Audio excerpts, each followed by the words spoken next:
హరితేజ గారు, సో మీరు ఇంతకుముందు చేసిన క్యారెక్టర్స్ కూడా ఎక్కువ మేడ్ క్యారెక్టర్స్ ఎక్కువ చేస్తున్నారు. బ్రాండ్ అంబాసిడర్ అని చెప్పారు కదా. అంటే ఏంటి ఈ క్యారెక్టర్స్కి ఫిక్స్ అయిపోయారా, లేకపోతే రాసేవాళ్ళు ఫిక్స్ అయిపోయారు? వాళ్ళు మారిస్తే ఇది మారుతుంది, అలా ఏం లేదు. ఈ మధ్యకాలంలో చాలా సినిమాలు అన్నీ వేరే వేరే క్యారెక్టర్స్ కూడా చేశాను.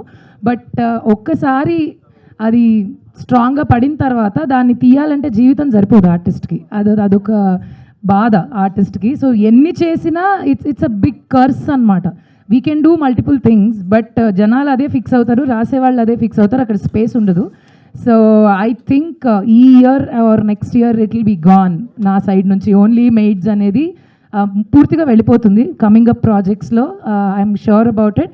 నేనేం ఫిక్స్ అవ్వలేదు. నేను ఒక పాత్రలాగే తీసుకుంటాను, బట్ దానికి న్యాయం చేస్తాను.